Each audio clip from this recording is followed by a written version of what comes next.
전도서 11장 1절부터 8절까지 저와 성도님들 한 절씩 번갈아 가며 읽겠습니다. 너는 내 떡을 물 위에 던져라. 여러 날 후에 도로 찾으리라. 7에게나 8에게 나눠 줄지어다. 무슨 재앙이 땅에 임할지 내가 알지 못함이니라. 구름에 비가 가득하면 땅에 쏟아지며 나무가 나무로나 북으로나 쓰러지면 그 쓰러진 곳에 그냥 있으리라. 풍세를 살펴보는 자는 파종하지 못할 것이요 구름만 바라보는 자는 거두지 못하리라. 바람의 길이 어떠함과 아이 벤 자의 태에서 뼈가 어떻게 자라는지를 내가 알지 못함 같이 만사를 성취하시는 하나님의 일을 내가 알지 못하느니라. 너는 아침에 씨를 뿌리고 저녁에도 손을 놓지 말라. 이것이 잘 됐는지 저것이 잘 됐는지 혹 둘이 다 잘 됐는지 알지 못함이니라. 빛은 실로 아름다운 것이라 눈으로 해를 보는 것이 즐거운 일이로다. 사람이 여러 해를 살면 항상 즐거워할지로다. 그러나 캄캄한 날들이 많으리니 그 날들을 생각할지로다. 다가올 일은 다 헛되도다. 아멘. 살면서 우리 인생이 불공평하다고 느낄 때가 종종 있습니다. 그런데 인생이 불공평한 것 같지만 인생이 참 공평하기도 합니다. 왜냐하면 모든 사람들은 다 딱 한 번만 살기 때문입니다. 돈이 많다고 권력이 많다고 두 번, 세 번 살 수 있는 게 아닙니다. 인생은 반복되지 않습니다. 인생은 예행 연습이 없습니다. 우리의 하루, 그러니까 우리가 매일매일 새롭게 시작하는 하루는 늘 초행길입니다. 한 번도 살아보지 못한 하루를 우리는 늘 살아갑니다. 그렇기 때문에 인생은 모험입니다. 우리가 잘 아는 삼중고를 겪었던 헬렌 켈러는 이런 말을 했습니다. 인생은 모험이든가 아니면 아무것도 아니든가 둘 중에 하나다. 모험은 위험합니다. 그래서 위험 대신 안전을 추구하며 살아가는 사람들이 많습니다. 그런데 그런 사람들은 변화가 없습니다. 늘 그 자리 머물러 있을 수밖에 없습니다. 늘 그 자리에 고여있는 물은 잔잔합니다. 안전해 보입니다. 그래서 썩습니다. 콸콸콸 흘러가는 강물은 위험해 보입니다. 하지만 그 안에 생명이 있습니다. 인류의 역사는 모험으로 발전되었습니다. 아메리카 대륙을 발견한 콜럼버스, 달에 첫 발을 내디딘 암스트롱, 그리고 수많은 실패를 거듭하면서 위대한 발명품들을 만들어낸 에디슨, 이 모든 사람들은 다 모험했습니다. 신앙 성장도 모험으로 이루어집니다. 아브라함, 요셉, 모세, 바울, 모든 사람들은 다 모험을 했던 위대한 모험가입니다. 오늘 우리가 함께 읽은 전도서 11장은 전도서 전체의 이제 결론 부분입니다. 인생이 무엇인지를 쭉 살펴보고 11장에서는 인생이 무엇인가, 그리고 12장에서는 우리가 어떻게 살아가야 되는가 결론적으로 솔로몬은 우리에게 말해 줍니다. 근데 11장 말씀에 인생이 무엇인가, 한마디로 모험이라고 우리에게 말해 줍니다. 1절 말씀에 보면 너는 내 떡을 물 위에 던져라고 말합니다. 떡을 물에 던지면 먹지도 못하고 버리는 것입니다. 그런데 1절 하반절에 보니 던지면 다시 찾는다고 말합니다. 이해가 되지 않습니다. 상식적으로 맞지 않는 말입니다. 여러분, 과연 이게 무슨 의미일까요? 떡이라 하면 제일 먼저 떠오르는 성경 말씀이 무엇입니까? 사람이 떡으로만 살 것이 아니고 하나님의 말씀으로 살 것이다. 이 말씀이 제일 먼저 떠오르지 않습니까? 떡은 사람이 먹고 생활할 수 있는 주식, 양식입니다. 떡은 생명을 의미하고 떡은 인생을 상징합니다. 떡을 물에 던져라, 이 말은 너의 삶을 뭔가 네가 의도하지 않는 좀 위험한 그 일에 한번 던지라는 것입니다. 떡을 물에 던져라, 이 말과 비슷한 우리나라 속담을 하나 꼽자면은 밑 빠진 독에 물 붓기 이런 겁니다. 사람들이 볼 때는 그게 낭비하는 거고 허비하는 것처럼 보이지만, 그러나 다시 너의 삶에 더 풍성한 무언가를 네가 찾을 날이 올 것이라고 1절은 말하고 있습니다. 그럼 만약 떡을 던지지 않고 있으면 그걸 꼭 껴안고 삽니다. 이거 내 건데, 이거 내 떡인데, 나 혼자 먹고 살아야 되는데, 이거 남한테 줄 수 없는데, 절대로 빼앗길 수 없는데, 그리고 꼭 안고 그냥 자기만 배고프게, 자기만 행복하게 살면 된다고 생각하고 살아갑니다. 그런데 오늘 1절 말씀은 던져라, 도로 찾는다고 말씀합니다. 예수님도 이와 비슷한 말씀을 하셨습니다. 요한복음 12장 24절 말씀을 함께 읽어보겠습니다. 내가 진실로 진실로 너희에게 이르노니 한 알의 밀이 땅에 떨어져 죽지 아니하면 한 알 그대로 있고 죽으면 많은 열매를 맺느니라. 떡을 물 위에 던져라 라는 이 말의 의미가 무엇인지 여러분 조금 감이 잡히시죠? 2절 말씀에는 좀 더 구체적으로 이 말씀을 설명해 줍니다. 7에게나 8에게 나누어 줄지어다. 그러니까 나만의 삶을 살지 말고, 그러니까 내가 꼭 껴안고 이게 내가 먹을 건데, 누구한테도 빼앗기면 안 되는 건데 하지 말고 다른 사람을 위해서도 좀 네 삶을 나누어 보라고 말씀합니다. 2절 하반절에 보니 무슨 재앙이 땅에 임할는지 네가 알지 못하기 때문이라고 말씀합니다. 우리는 앞으로 살아갈 날들이 참 많이 있다고 착각하며 삽니다. 근데 그렇지 않습니다. 그럴 수 없는 날이 우리에게 찾아옵니다. 아우, 그때 좀 더 잘해줄 걸. 그때 힘들어하는 그분한테 한마디 위로라도 해줄 걸. 그분을 위해서 조금 더 기도해 드릴 걸. 후회할 날 곧 다가오기 때문에 7사람, 8사람 그 사람을 위해서 삶을 나누라고 말씀합니다. 우리는 세상을 살아가면서 세상 사람들이 가지고 있는 생각과 똑같은 생각을 가지고 살 때가 많이 있습니다. 잘 사는 게 많이 쌓아놓는 거라고 생각합니다. 그러나 그 쌓아놓는 건 모래성입니다. 파도 한번 치면은 사라져 버립니다. 쌓아놓는 게 잘 사는 게 아니고 더 흩뿌리고 나누는 것이 하나님 보시기에 더 복된 삶이고 그것이 더 귀한 삶이라고 성경은 우리에게 계속하여 말씀합니다. 지난 주간 설교 준비하면서 제가 한 고등학교 이야기를 읽었습니다. 경남 거창에 있는 거창고등학교 이야기입니다. 거창고등학교는 시골 촌구석에 있는 그런 학교가 아니더라고요. 수능 시험을 치면 그 학교의 성적이 전국에 한 4위 정도 된답니다. 3, 4위 정도. 그리고 그 학교 학생의 졸업생, 그러니까 3학년 졸업생이 130명 정도 되는데 90% 이상이 다 4년제 대학에 진학을 하고 그리고 절반 정도가 소위 말하는 스카이에 진학을 한다고 합니다. 어떻게 해서 이렇게 공부를 잘하나? 그 경남 거창이라는 시골 마을에 있는 그 학교가? 라고 생각하실 텐데요. 그 학교에서 이렇게 말합니다. 우리는 공부를 시키는 학교가 아닙니다. 우리는 공부할 이유를 가르쳐 줍니다. 거창고등학교의 교육의 목적이 무엇인지를 딱 하나로 보여주는 게 있습니다. 거창고등학교에 딱 가면 딱 들어가는 출입구 현관에 액자가 하나 걸려 있습니다. 근데 그 액자에는 이런 제목이 붙어 있습니다.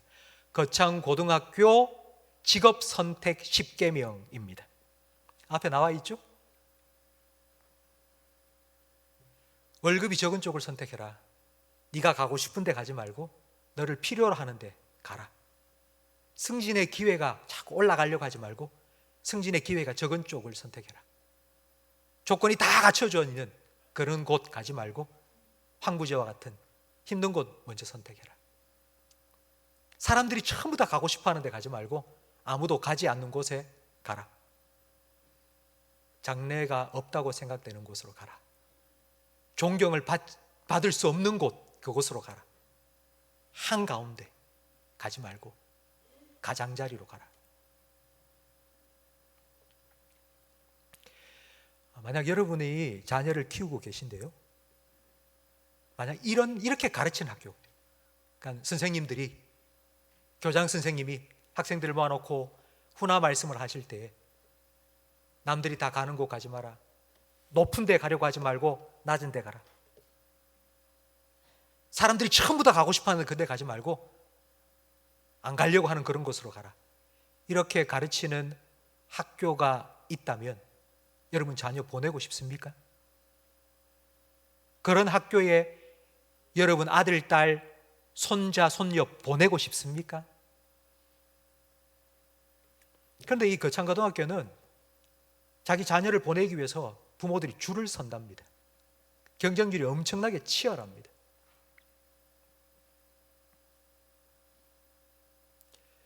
학생들이 뭐 공부하라 하라 안 하는데도 그러니까 이런 이야기들을 듣고 자라면서 자기들끼리 모여서 학교를 위해서, 선생님을 위해서, 그리고 학생들을 위해서 저녁마다 기도회를 하고요. 그리고 저녁에 뭐 누가 하라는 말 안 해도 1시, 2시까지 공부를 그렇게 열심히 하고 준비를 한다고 합니다. 이런 십계명, 금방 우리가 함께 봤던 그 십계명을 만든 분이 거창고등학교 3대 교장이었던 전영창 선생님입니다. 근데 그분이 이런 말씀을 하셨어요. 우리가 이렇게 가르치는 이유는 세상이 얘기하는 성공한 사람이 아니라, 그러니까 남들과 똑같은 그런 또 한 사람을 만들어내기 위해서 우리는 교육하는 게 아니라 정말 하나님께서 만드신 그 사람으로 살아갈 수 있도록 하기 위해서 우리는 이렇게 가르친다고 얘기하셨습니다. 하나님께서 우리를 부르신 목적이 바로 이것 아니겠습니까? 하나님께서 아브라함을 부르실 때 그 아브라함을 부르신 목적을 분명히 말씀해 주셨습니다. 창세기 12장 2절과 3절 말씀에 보면 하나님께서 왜 아브라함을 부르셨는지 그 목적이 이렇게 나와 있습니다. 우리 함께 화면을 보면서 읽어볼까요? 내가 너로 큰 민족을 이루고 내게 복을 주어 내 이름을 창대하게 하리니 너는 복이 될지라. 너를 축복하는 자에게는 내가 복을 내리고 너를 저주하는 자에게는 내가 저주하리니 땅의 모든 족속이 너로 말미암아 복을 얻을 것이라 하신지라. 아멘. 바로 이것이 하나님께서 아브라함을 부르시고 아브라함의 자손, 믿음의 자손인 저와 여러분을 부르신 목적입니다. 그러니까 세상 사람들이 생각하는 똑같은, 세상 사람들이 일적으로 탁탁탁탁 찍어내는 그런 성공한 사람, 그런 삶이 아니라 나를 통해서 더 많은 사람들이 하나님 주신 복을 누리며 살아갈 수 있도록 하나님께서는 그렇게 우리를 부르신 것입니다. 여러분, 이 말씀을 들으면서 여러분 마음속에 그래, 나도 그런 삶을 좀 살아보면 좋겠다, 우리 아들, 딸도 이런 하나님의 축복의 통로의 삶을 좀 살면 좋겠다, 뭘 하면 좋을까, 내가 이제 뭐 어떻게 살아가면 좋을까라는 생각을 아마 가지시는 분도 계실 겁니다. 뭐라도 해볼까? 여러분, 안 하던 걸 새롭게 하려고 할 때에 제일 먼저 하는 일이 계획입니다. 지금 내가 가진 게 뭐고, 그래서 어떤 과정을 통해서 뭘 하고 어떤 결과를 이룰 것인지 우리는 머릿속으로 늘 생각합니다. 그래서 이걸 성공시킬 수 있을지 아니면 실패할지 우리 머릿속으로 예측하고 계획하고, 그래서 뭔가를 할지 안 할지를 우리는 결정합니다. 그런데 이렇게 자기 나름대로 계획을 세우고 살아가는 인생이 어떤 인생인지 3절과 4절은 말씀해 줍니다. 3절에 보니 구름에 비가 가득하면 땅에 쏟아지며 나무가 나무로나 부로나 쓰러지면 쓰러진 그곳에 그냥 있다고 말씀합니다. 자, 이게 무슨 뜻인지 설명을 해드리겠습니다. 먹구름이 꽉 몰려왔습니다. 그럼 그 먹구름을 보고 우리는 곧 비가 내리겠다 짐작합니다. 그러나 비가 언제 내릴지, 얼마나 내릴지는 모릅니다. 나무가 한 그루 서 있습니다. 근데 그 나무 밑둥이 썩었습니다. 곧 쓰러질 거라는 건 짐작합니다. 그러나 그게 오른쪽으로 쓰러질지 왼쪽으로 쓰러질지는 우리는 알 수 없습니다. 우리가 계획은 세울 수 있지만 그 과정과 결과에 대해서 우리는 정확하게 통제할 수 없습니다. 4절 말씀에 또 이렇게 말합니다. 풍세를 살펴보는 자는 파종하지 못할 것이요. 늘 오늘 날씨가 어떤가? 나가서 씨를 뿌릴까 말까? 오늘 바람이 불어서 추수하기 좀 힘들 것 같아. 날씨가 좀 추운 것 같아. 그러면 거둘 수가 없다고 말합니다. 좀 더 쉽게 설명을 드리겠습니다. 농부가 두 사람이 있습니다. 한 사람은 하늘을 보면서 오늘은 바람이 많이 부는데 오늘 나가서 씨를 뿌리면 씨가 바람에 다 날려갈 텐데 오늘 씨 뿌리지 말자. 그리고 오늘 쉬었습니다. 그리고 내일이 되었습니다. 하늘을 보니 구름이 꽉 껴 있습니다. 아이고 비가 오겠네. 오늘 씨 뿌리면 씨가 빗물에 다 쓸려 내려갈 텐데 오늘도 뿌리지 말자.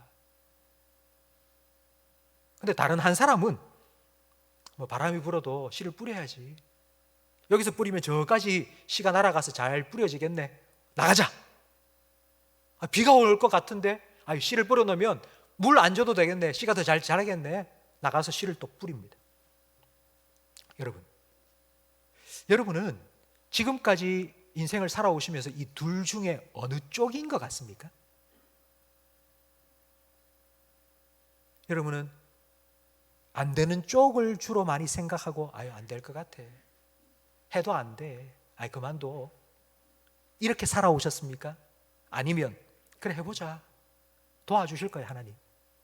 열어주실 거고 은혜 베푸실 거야. 그런 마음으로 혹시 살아오셨습니까? 5절 말씀에 보니 하나님을 믿고 사는 우리 성도들은 어떤 마음으로 어떤 자세로 어떤 태도로 삶을 살아야 되는지를 우리에게 이렇게 가르쳐 줍니다. 바람의 길이 어떠함과 아이 벤 자의 태에서 뼈가 어떻게 자라는지 네가 알지 못한다. 두 가지 질문을 지금 하고 있죠. 바람이 어디에서 불어오는지 너 아니? 엄마의 모태에서 그 태아가 어떻게 뼈가 생기고 자라는지 혹시 너는 아니? 여러분 이 질문에 여러분은 뭐라고 대답하시겠습니까? 욥기 38장부터 41장까지 고통 속에서 하나님 어디 계십니까? 부르짖었던 욥을 드디어 하나님께서 만나 주십니다. 하나님께서 욥을 딱 찾아오셔서 뭐라고 말씀하셨는가 하니 질문을 쏟아놓기 시작하는데요. 하나님께서는 자그마치 60가지 질문을 욥에게 쏟아놓으십니다. 근데 그 질문이 어떤 질문이냐면 이런 겁니다. 이 땅의 기초가 어디에 놓여 있는지 아니? 바다의 경계를 어떻게 정한지 아니? 하늘의 별들이 계속하여 운행하고 있는데 그 별들의 길을 누가 만든지 아니? 새들이 태어나서 사람의 눈에 띄지 않도록 둥지를 짓는 그 지혜는 누가 줬는지 아니? 이렇게 60가지 질문을 막 하나님께서 하시는데요. 그 질문에 욥이 60가지 대답을 해야 됩니다. 그런데 욥이 60가지 대답은 딱 한 가지입니다. 그 대답은 뭘까요? 저는 모릅니다. 하나님이 아십니다. 우리는 이 땅에 일어나는 모든 일들의 과정과 결과를 모릅니다. 하나님은 아십니다. 이것을 인정하고 이것을 믿고 살아가는 사람의 삶은 어떠해야 되는지를 6절이 우리에게 잘 보여줍니다. 6절 말씀을 우리 화면을 보면서 함께 읽겠습니다. 너는 아침에 씨를 뿌리고 저녁에도 손을 놓지 말라.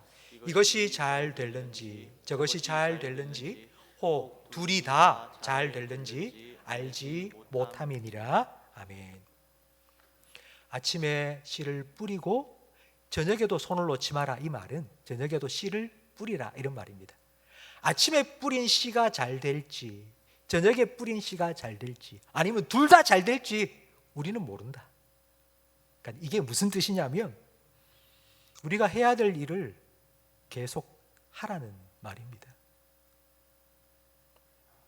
신실하게, 충성스럽게, 성실하게 하나님께서 우리에게 주셔서 맡기신 그 일을 매일매일 해 나가라고 말씀합니다. 여러분, 앞으로의 계획을 세우는 것보다 더 중요한 일이 바로 이것입니다. 오늘 우리가 해야 될 일을 해내는 것. 여러분, 여러분이 오늘 해야 될 일이 무엇인지 한번 생각해 보십시오.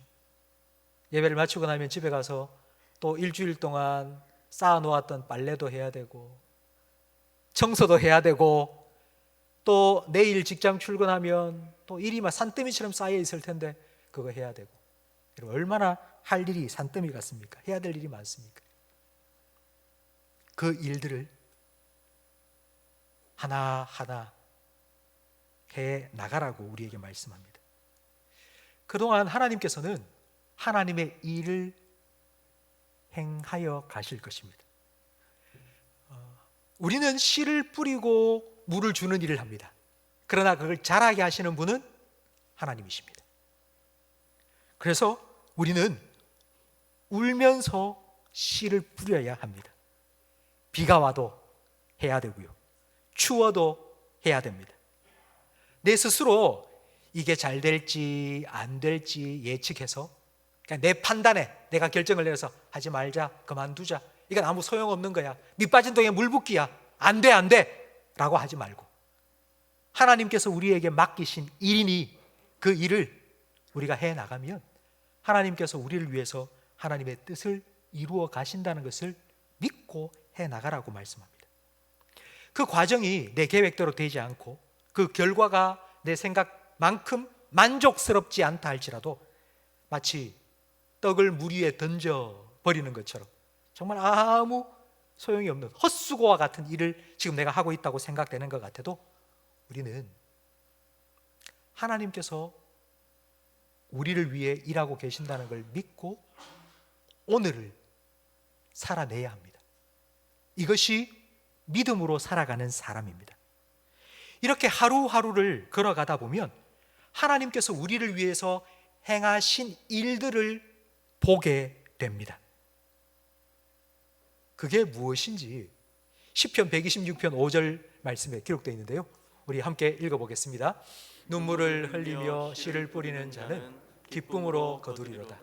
울며 씨를 뿌리러 나가는 자는 반드시 기쁨으로 그 곡식단을 가지고 돌아오리라. 아멘. 성도 여러분, 여러분의 자녀를 위해서 밥 짓는 것, 자녀를 공부시키기 위해서 열심히 일하고 돈 버는 것, 가족을 위해서 열심히 헌신하고 희생하는 것, 그게 헛수고 같죠? 아닙니다. 하나님께서 여러분이 뿌린 씨앗에 물 주시고요, 자라게 하셔서 기쁨으로 거두게 하실 것입니다. 우리가 이 하나님을 믿고 사니까 이것이 우리에게 소망이 됩니다. 깜깜한 밤에 한 줄기 빛이 비치면 소망이 생깁니다. 소망이 생기면 우리는 그 긴 밤을 견뎌내고 다음 날 아침이 밝아오는 기쁨을 누릴 수 있습니다. 바로 이게 오늘 본문 7절 말씀의 의미입니다. 7절에 보니 빛은 실로 아름다운 것이라. 한 줄기 빛이 쫙 비쳐오는데 캄캄하지만 그 빛이 비치는 걸 보면서 그래, 이제 곧 해가 뜨겠지 생각을 했는데 눈으로 해를 보는 것이 즐거운 일이로다. 하나님께서 우리를 위하여 행하신 일을 우리가 결국 보게 되며 기쁨을 누리며 살게 될 것이라고 말씀합니다.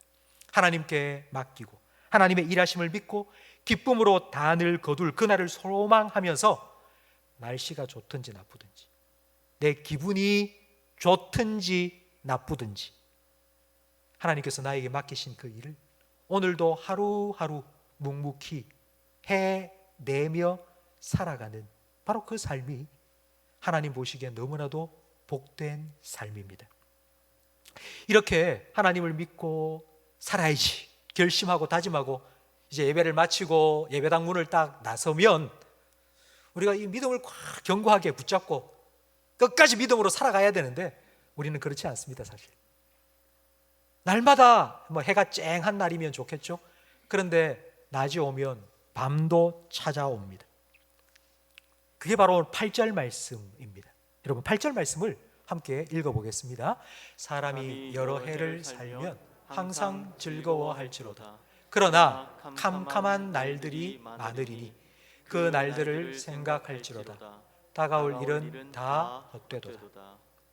지금은 그래, 행복하게 살자, 기쁘며 즐거워하며 살자라고 생각을 했는데, 그러나 그런 내 마음속에 갑자기 캄캄한 어두움이 찾아오기 시작합니다. 과연 지금 내가 누리고 있는 이 행복이 얼마나 갈까? 지금은 잘 되는 것 같아도 언제 일이 꼬이기 시작할지 모르는데, 만약 그와 같이 나쁜 일이 내게 생기면 어떻게 하지? 안 좋은 일이 갑자기 찾아오면 나는 어떻게 되는 거지? 이런 꼬리에 꼬리를 무는 걱정과 염려가 우리에게 갑작스럽게 찾아올 때가 있습니다. 어두움이 밀려오는 것처럼 마음에 우울함이 막 찾아옵니다. 우리의 마음이 캄캄해질 때가 있습니다.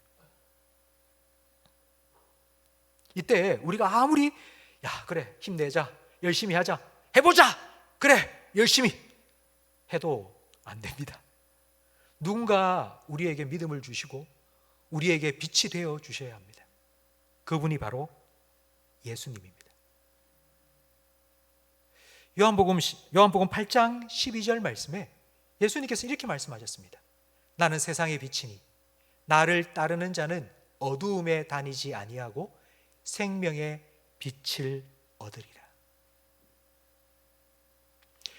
전도서 11장 말씀을 우리가 지금 살펴보고 있는데요, 전도서 11장 말씀은 예수님의 삶과 너무나도 똑같은 것 같습니다. 떡을 물 위에 던지듯이 예수님께서는 자신을 하늘 보좌에서 내려오셔가지고 그냥 땅 위에다가 자신의 생명을 던졌습니다. 그런 위대한 모험을 예수님 자신이 시작하셨습니다. 사람들은 왕이 되어주세요, 예수님 절대로 예수님은 죽으시면 안 됩니다, 제가 지켜드릴게요 했지만 하늘의 밀이 땅에 떨어져 죽어야 많은 열매를 맺는다고 하시면서 묵묵히 십자가를 향하여 걸어가셨고, 그리고 십자가에서는 아버지, 내 영혼을 아버지께 부탁드립니다 기도하셨습니다. 하나님께서는 그 기도에 응답하셔서 죽은 자 가운데서 예수님을 부활시켜 주셨고 모든 이름 위에 뛰어난 주라는 이름을 주셨습니다. 예수님이 우리의 믿음의 주이십니다. 그리고 우리의 믿음을 온전케 해 주시는 분입니다. 그렇기 때문에 우리는 우리 마음에 좀 불안이 찾아오고 우울함이 찾아오고 걱정과 염려가 찾아올 때 우리의 눈을 들고 예수님을 바라보아야 합니다. 어떤 일이 있어도, 무슨 일을 만나도 여러분 예수님을 바라보셔야 합니다. 세상 끝날까지 내가 너와 항상 함께 있으리라 약속하신 예수님의 말씀을 기억하셔야 됩니다. 그리고 여러분의 삶을 예수님께 온전히 맡기셔야 합니다. 선한 목자 되신 예수님께서 여러분의 삶을 붙잡아 주실 겁니다. 여러분과 함께 해 주실 거고 여러분의 걸음을 인도해 주실 거며 지켜 주실 거고 푸른 초장 쉴 만한 물가로 여러분을 인도해 주실 것입니다. 때로는 사망의 음침한 골짜기를 통과하는 것 같은 시간도 여러분에게 있을 것입니다. 바로 그 시간이 우리에게 모험이 필요한 시간입니다. 우리가 늘 그런 위험한 모험을 하며 사는 건 아닙니다. 그런데 어느 순간, 우리의 삶에 어느 순간 정말 이거 다 통과해낼 수 있을까? 이 일을 내가 잘 견뎌낼 수 있을까? 이 시간을 내가 잘 넘어갈 수 있을까? 여기서 끝나는 것 아닐까 싶은 순간이 우리에게 찾아올 때가 있습니다. 바로 그 순간 우리는 주님께 우리의 삶을 맡겨드려야 합니다. 그래야지 위험한 모험이 아니라 안전한, 주님과 함께하는 안전한 모험을 할 수 있기 때문입니다. 1859년 어느 여름날 미국과 캐나다 사이에는 나야가라 폭포가 있습니다. 그런데 샤를 블론딘이라는 프랑스 고개사가 그 나야가라 폭포 사이에 줄을 하나를 쫙 쳐놓고는 혼자서 그 길을 건너가는 이제 고개를 한 겁니다. 수많은 사람들이 모여서 구경을 하고 있습니다. 긴 장대를 들고 혼자서 갔다가 올 때는 안대를 끼고 캄캄하게 해놓고는 걸어왔습니다. 그리고 뒤로 걸어가기도 하고요. 그리고 또 자전거를 타고 왔다 갔다 하기도 했습니다. 사람들은 우리와 같은 박수를 보냈습니다. 다시 건너편으로 돌아온 샤를 블론딘이 이제 이렇게 말합니다. 여러분, 제가 이 줄을 건너가는 거 보셨죠? 예. 이번에는 제가 한 사람을 업고 건너가려고 하는데 제가 사람을 업고 건너갈 수 있겠습니까? 예, 할 수 있습니다. 그럼요. 당신은 충분히 할 수 있습니다. 라고 말했습니다. 그때 샤를 블론딘이 그러면 제 등에 업힐 사람 아무도 눈도 마주치지 않는 거예요. 그냥 고개를 훅. 그때 한 사람이 제가 업히겠습니다 하고 나왔는데 그 사람이 바로 해리 콜코트입니다. 이 해리 콜코트는 샤를 블론딘의 친구이자 매니저였습니다. 그가 공연을 할 때마다 줄을 걸고 시험을 해주고 그가 공연하는 모든 장면을 옆에서 지켜봤던 사람입니다. 그래서 그에게는 믿음이 있었습니다. 안전할 거야, 괜찮을 거야. 그리고 캐리 콜코터는 블론딘의 등에 업혔습니다. 그리고는 줄로 두 사람 꼭 묶었습니다. 그리고 건너갔습니다. 여러분, 정말 일생일대, 아니 역사상 딱 한 번밖에 없는 기회가 아니겠습니까? 누가 그 나이아가라 폭포 그 위를 외줄로 건너갈 수 있는 기회를 누가 얻겠습니까? 딱 한 번밖에 없는 기회. 내가 건너갈 줄로 여러분 믿지 않습니까? 내 등에 업혀서 건너갈 사람 나오세요 하는데 그게 정말 일생일대에 그 어느 누구도 경험할 수 없는 정말 위대한 모험이 될 거고 경험이 될 거지만 아무도 선뜻 나서지 않았습니다.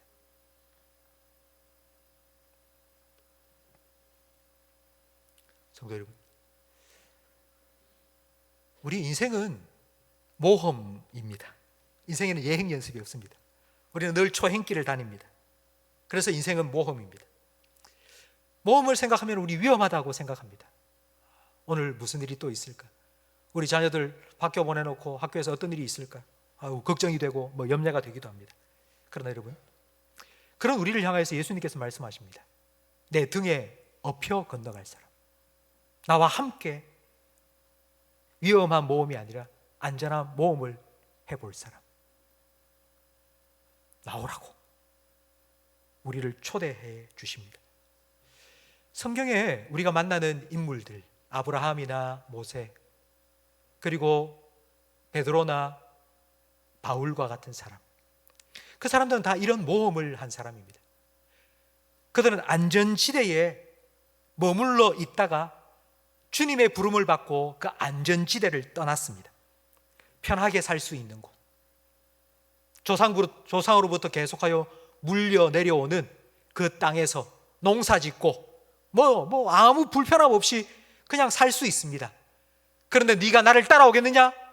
본토 친척 아비 집을 버리고 떠나서 내가 너를 인도하는 그곳으로 너 나와 같이 가겠니? 하나님께서 부르셨을 때에 아브라함은 그 부름에 순종해서 갔습니다.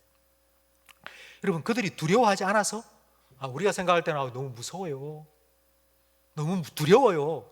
그럼 그들은 두려움이 없었기 때문에 선뜻 따라 나섰을까요? 그렇지 않습니다. 그들도 우리와 똑같이 두려워했습니다. 그때마다 하나님께서 찾아오셔서 말씀해 주셨습니다. 두려워하지 마라, 두려워 말라, 내가 너와 함께 한다고.